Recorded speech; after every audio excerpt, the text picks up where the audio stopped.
I'm here with Stankovic-Fitzgerald. I'm an online tutor at the moment. I'm teaching fashion illustration online for ArtsCon, which is an 8-week course, and I also am currently teaching 3 short 4-week courses: drawing footwear, drawing garments, and drawing handbags. I also teach a few different programs, and I teach face-to-face fashion illustration, creative visual communication, various drawing courses, but I'm really interested in online. Okay, thank you, Anna. And what aspirations do you have for your courses?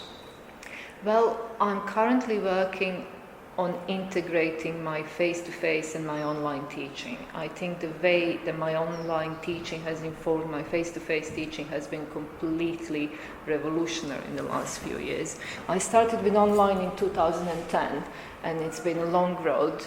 In the beginning, the way I was teaching was completely different. I was teaching online completely differently from my face-to-face. What has happened in the last couple of years, I'm trying to do both exactly the same.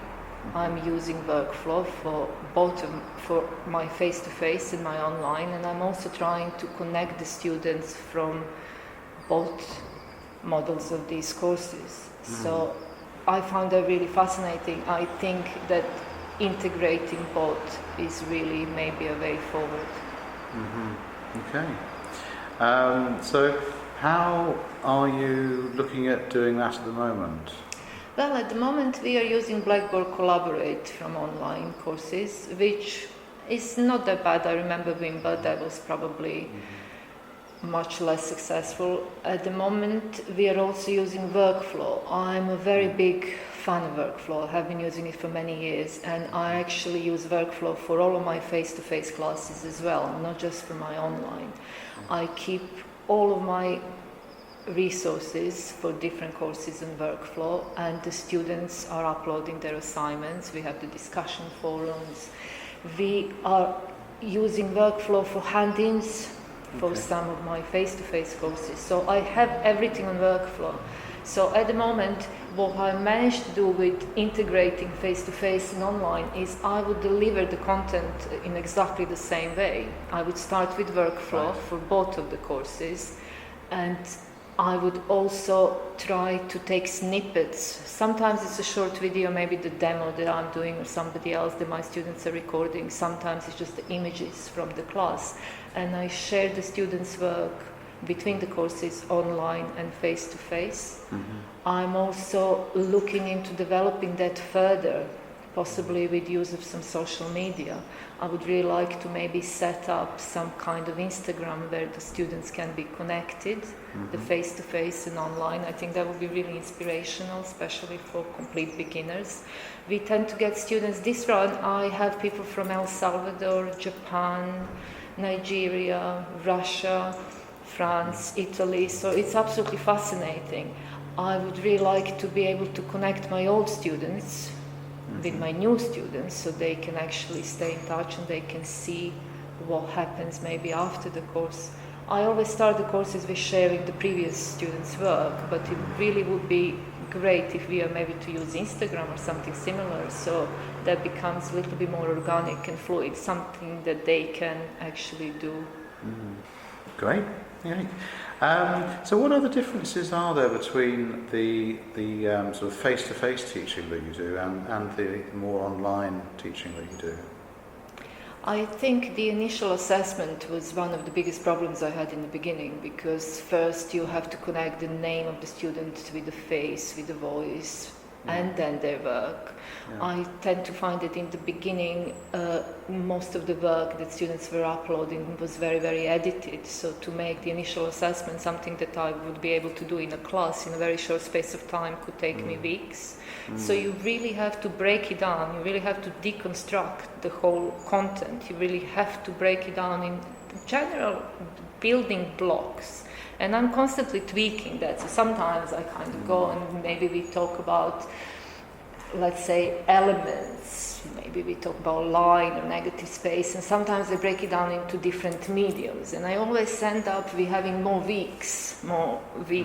pages than I actually have course weeks. But you have to be completely focused, and you really have to completely be in charge as how the whole environment is controlled during the online class.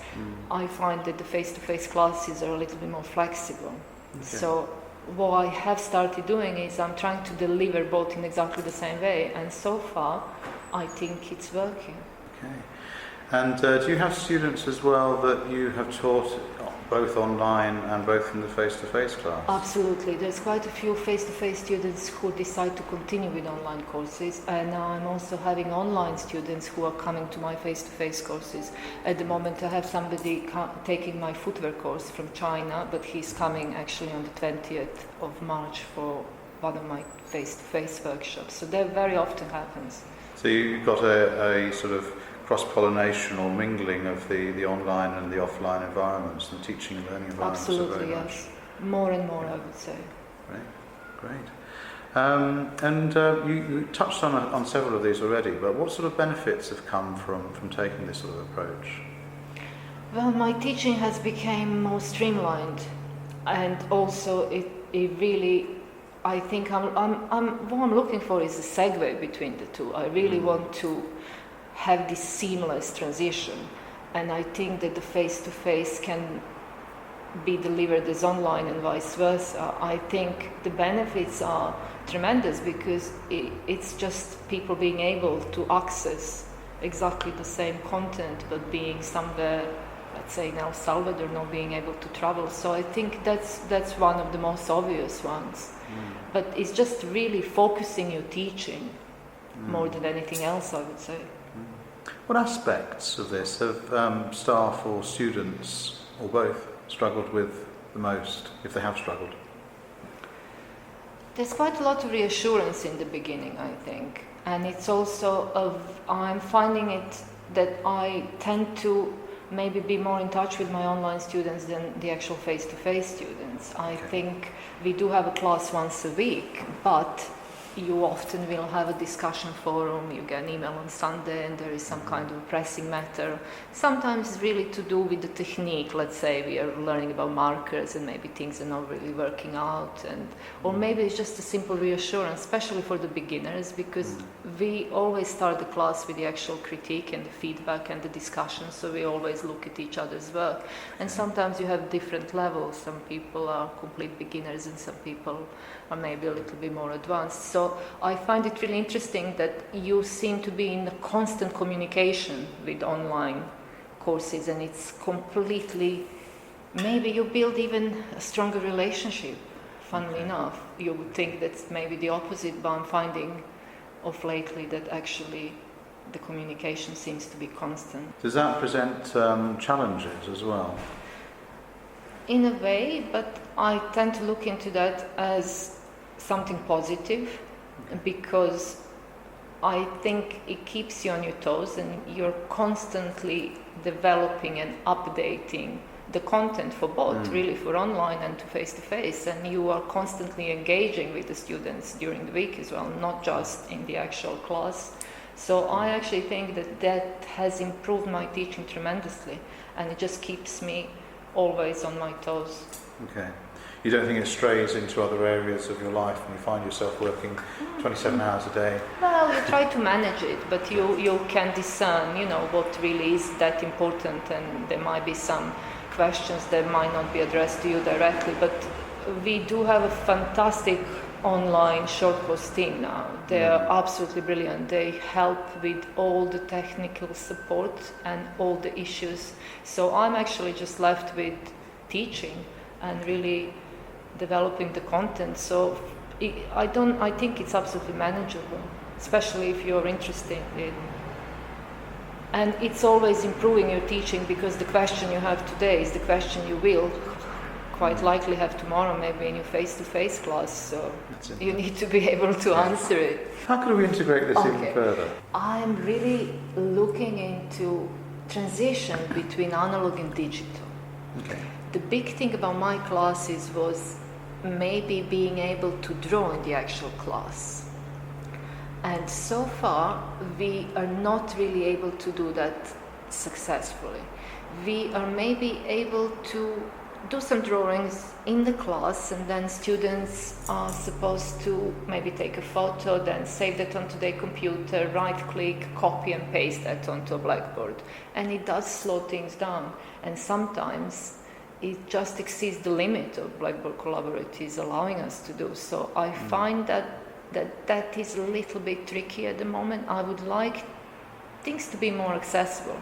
I definitely have started looking into this iSkin slate, which is the only tablet from what I'm gathering now that you can actually draw on the paper. Okay. And you have the magnetic ring, you can use your favorite pencil or any other medium, and you draw on the paper, automatically appears on your screen. So I think that would take all these online drawing courses to completely next level. Brilliant. You've experimented in the past as well, maybe you still are, with actually running online courses and face-to-face courses at exactly the same time, haven't you? Yes, and I think I would like to do a little bit more of that. I would like to have some kind of snippet or maybe a live feed from my face-to-face straight into my online classroom and vice versa. I think that would be absolutely amazing, because you do connect the students through their work anyhow.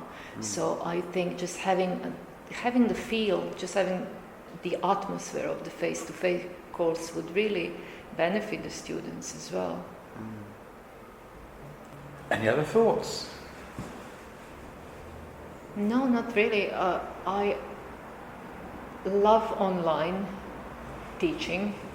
It wasn't always like that. I found it a little bit challenging in the beginning, but I think every year we managed to improve, and blending both would be maybe the next step forward, and this is something that I would really like to look into. And I'm fortunate enough to have face-to-face classes running at the same time as my online classes, so this is what I'm looking into. Anna Stankovic-Fitzgerald, thank you very much. Thank you very much, John.